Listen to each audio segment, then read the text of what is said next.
You are now tuned into Sexy Recipes with your man, Scotty B. This week's sexy recipe, I'm prescribing exactly what I know you need, this meat. This week's sexy recipe is Scotty's meat and potatoes. Oh yeah. Now everybody knows I'm old school. I'm a meat and potatoes type of guy. And I like to give you ladies the best meat possible. So for this particular recipe, our meat is going to be Italian sausage and chorizo sausage. So first off, you're going to cover the bottom of your frying pan with water. Put all the meat in the pan. You allow them to steam to cook for about 5 to 10 minutes, flipping them just once, making sure that they brown nice and golden on both sides. Once your sausage is brown, take them out of the pan. We're going to slice them. You're going to slice them up about quarter size. Now when you're cutting, juice, and flavor, and seasoning is going to be spurting out of this meat.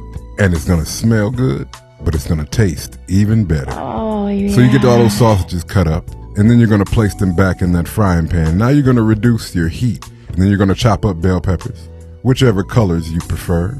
You're going to also chop up half of an onion. You're going to place all those ingredients back in the pan.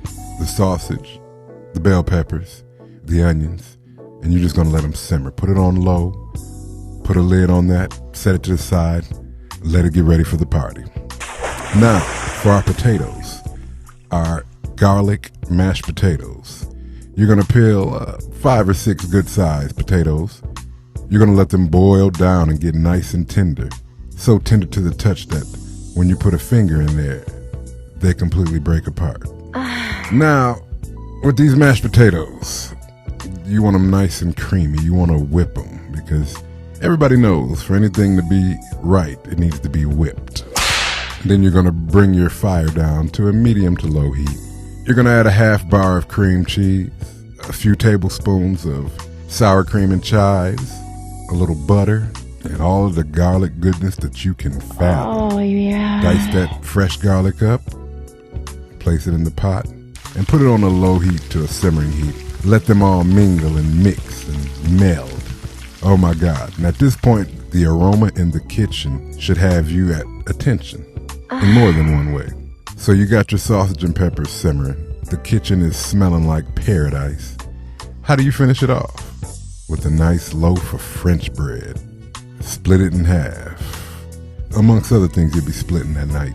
Butter that bread. Ooh, butter it good because the slicker the bread, the easier it goes down. Yeah. Place that bread in the oven, let it cook for only 2 or 3 minutes until that butter is melted and you can see that bread beginning to crisp. Take a few scoops of potatoes, put it on the plate. Then go over to that blend of sausage and peppers. You're going to plate that as well. Set it right on those potatoes. Presentation is everything. Put it right in the middle of those potatoes. Slice off a nice piece of that buttered French bread that you just made. Set the plate in the middle of the table. Light 1 candle and leave the room. And see how long it takes her to figure it out and realize that payment is now due.